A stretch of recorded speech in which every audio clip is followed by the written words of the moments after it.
Mjolnir. He reclaimed his title as the one and only Thor.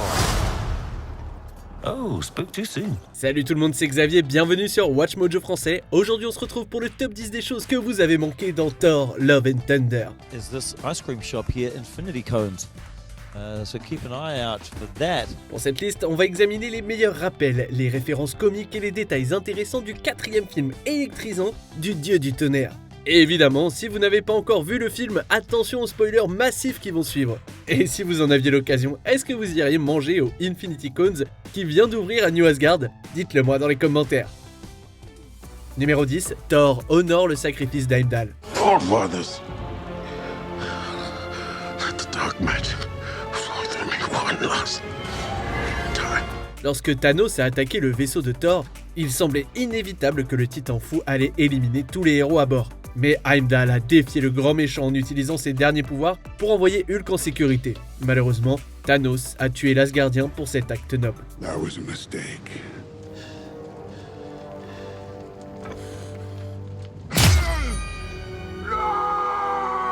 Plus de 5 ans après le sacrifice de Heimdall, son fils Astrid, alias Axel, se retrouve à la merci du grand méchant Gore. Thor finit par arriver et comme il se doit, prête son puissant Stormbreaker pour s'assurer que l'enfant rentre chez lui sain et sauf.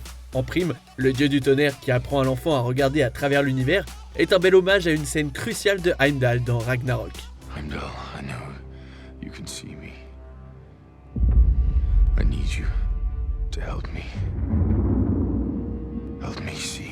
Le sauvetage et la leçon de Thor sont des clins d'œil réconfortants à l'Asgardien joué par Idris Elba. Numéro 9, la référence à Jean-Claude Van Damme n'était pas qu'un gag. Now I stand here before you. What you see is a body crafted to perfection. Alors que Thor domine à lui seul une bataille, il empêche deux petits vaisseaux de l'atteindre en faisant le grand écart dans les airs. Cette scène amusante était un hommage direct au légendaire JCVD. La star de l'action n'est pas seulement célèbre pour ses grands écarts, elle a aussi joué dans une pub virale pour Volvo en 2013, dans laquelle il montrait qu'il était toujours aussi souple qu'il l'était dans les années 80. A pair of legs engineered to defy the laws of physics. And a mindset to master the most epic of splits. Mais Thor n'a pas fait l'écart uniquement pour rendre hommage à cette annonce épique. Avant l'ère d'Ultron, des rumeurs circulaient selon lesquelles Chris Hemsworth souhaitait voir Van Damme dans le deuxième film Avengers. Malheureusement, ce souhait n'a jamais été exaucé. Le grand écart de Love and Thunder était une excellente façon d'honorer Van Damme, jusqu'à ce que la star puisse jouer dans son propre film Marvel. I've had my ups and downs, my fair share of bumpy roads and heavy winds. That's what made me what I am today. 8. Il y a de petites références au gigantesque arbre-monde. Your world is one of the 9 realms of the cosmos, linked to each other by the branches of Yggdrasil, the world's tree. Les Asgardiens comme Thor apprennent que les 9 royaumes de l'univers sont tous reliés en visualisant que chacun d'eux est assis sur une branche différente d'un arbre cosmique surnommé Yggdrasil. Au cours de Love and Thunder, des images de cette plante gigantesque apparaissent dans des endroits subtils. Lorsque Thor se bat aux côtés des gardiens, il porte une chemise avec 9 sphères placées sur un arbre. L'ajout du symbole du Bifrost permet de confirmer qu'il s'agit bien d'Yggdrasil.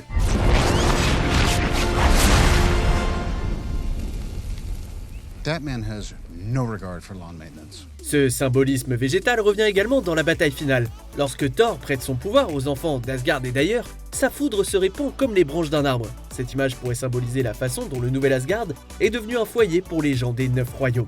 We can rebuild this place.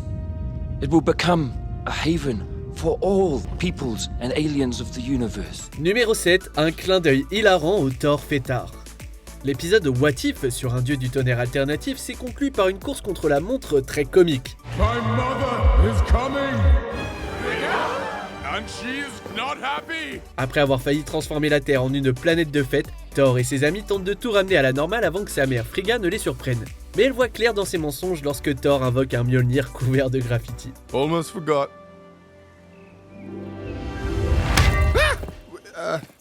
Mother, I can explain. Un moment qui reflète le destin du marteau à la fin de Love and Thunder. Juste avant de partir au combat, Thor découvre que sa fille adoptive a décoré Mjolnir avec ses propres œuvres. Pour le moment, on ne sait pas si ces ajouts pourront être enlevés du marteau aussi facilement que les graffitis dans What If. Mais être décoré par un enfant, ça n'est certainement pas la pire chose qui puisse arriver à Mjolnir. Darling, you have no idea what's possible.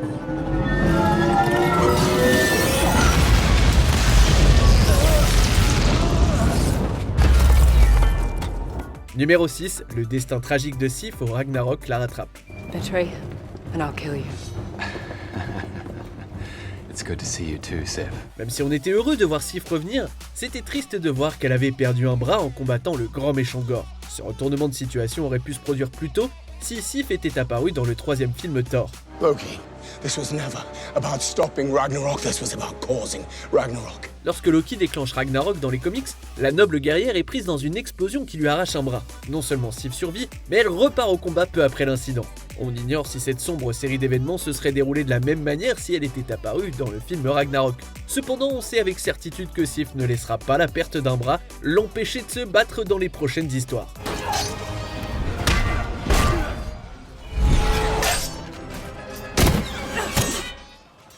You're welcome. Numéro 5, Jane parodie une scène d'Interstellar. La docteure Jane Foster choisit de se distraire de sa chimiothérapie en expliquant la science qui permet à Thor de se déplacer si rapidement dans l'univers. Look, the lensing around these edges is characteristic of an Einstein-Rosen bridge. A what? Elle démontre l'acte de voyager d'un point de l'univers à un autre en faisant un grand trou dans une page du livre d'un autre patient. Si la réaction de ce dernier face à la destruction du papier par Jane est assez amusante, une scène similaire a été prise plus au sérieux dans Interstellar. Lorsque le personnage principal, Cooper, est sur le point d'atteindre un trou de verre, un collègue scientifique fait un trou dans un papier pour expliquer la science derrière tout ça. So a wormhole bends space like this, so you can take a shortcut through a higher dimension. Jane confirme que sa scène était une parodie en disant aux patients de regarder Interstellar. Son interaction est la plus récente d'une série de grandes références cinématographiques du MCU. Damn you, Stark. Point Break. Welcome, Point Break. Numéro 4, les dauphins de l'espace font référence à un événement des comics. Tout au long de Love and Thunder, un certain nombre de scènes sont de parfaites recréations des comics. Today, we'll go down in history. How exciting! Le début déchirant où Gore perd un enfant dans un environnement hostile vient directement des comics. De plus, la scène où Mjolnir s'approche de Jane alors qu'elle est à l'hôpital est également inspirée directement des comics. Mais l'un des endroits les plus intéressants où le film s'écarte réellement de la page concerne les dauphins de l'espace. Dans les bandes dessinées, de nombreux Thor venus de tous les horizons rencontrent des requins de l'espace. Quelques-unes de ces créatures aident même les héros lors de leur combat final contre Gore. Today, we'll fight! I'm gonna kill this guy. Spoken like a true Thor. Peut-être que les requins de l'espace ont ici été mis de côté pour ne pas éclipser les nouveaux potes de Thor, les chèvres géantes. And giant goats! Oh, look at those! They are wonderful! Yes, they are. They also scream quite a lot. Numéro 3, Daryl, le colocataire de Thor, est de retour. Avant les terribles événements de Ragnarok, Thor a vécu en Australie avec un homme ordinaire nommé Daryl. Anyway, so I needed some me time and I came to Australia and that's when I moved in with Daryl. Hello. C'était juste hilarant de voir deux hommes issus de mondes très différents interagir alors qu'ils essaient de coexister ensemble. Comme Daryl n'est apparu que dans quelques courts-métrages, on ne s'attendait pas à le revoir, mais il nous a complètement surpris en apparaissant comme un guide touristique de New Asgard dans Love and Thunder. What are you doing later? I'm just working. What's he doing? He's working. Malheureusement, Endgame a montré clairement que Thor préférait vivre avec Korg et Mick. On espère aussi que Daryl et le dieu du tonnerre auront une vraie réunion de colloques. And it would be me and Daryl. Just us, right D? Yep. Numéro 2, Love and Thunder présente une multitude de Hemsworth. Voir Luke Hemsworth reprendre son rôle de faux Thor dans Love and Thunder, c'était très marrant. I will tell Father what you did here today. You didn't do it for him. I didn't do it for him. Il s'avère que ce n'était qu'un des nombreux membres de la famille à faire une apparition. Lorsque Korg parle du passé de Thor, Tristan Hemsworth joue le rôle du jeune dieu du tonnerre. Le frère de l'acteur, Sacha, joue également le rôle d'un enfant asgardien. Pour compléter le trio d'enfants Hemsworth, sa fille India Rose joue l'enfant adoptif de Thor. Et ouais, India did recently get something her brothers didn't though, extra time with daddy. Et si ce n'est pas assez, Elsa Pataki, l'épouse du dieu du tonnerre, joue le rôle de la femme loup que l'Asgardien fréquente. Cette forte présence familiale pourrait laisser présager que Liam Hemsworth apparaîtra aux côtés de Thor dans un prochain film, peut-être. No, I'd get 5 miles. I'd go that way. I have Prim, and you have your brothers. We can come too. On arrive presque à la fin. Nous publions de nouvelles vidéos chaque jour, alors avant de continuer, abonnez-vous et activez la petite cloche et les notifications sur téléphone pour ne rien rater. Numéro 1, une série de caméos divins. Let's see who you are. I take off your disguise.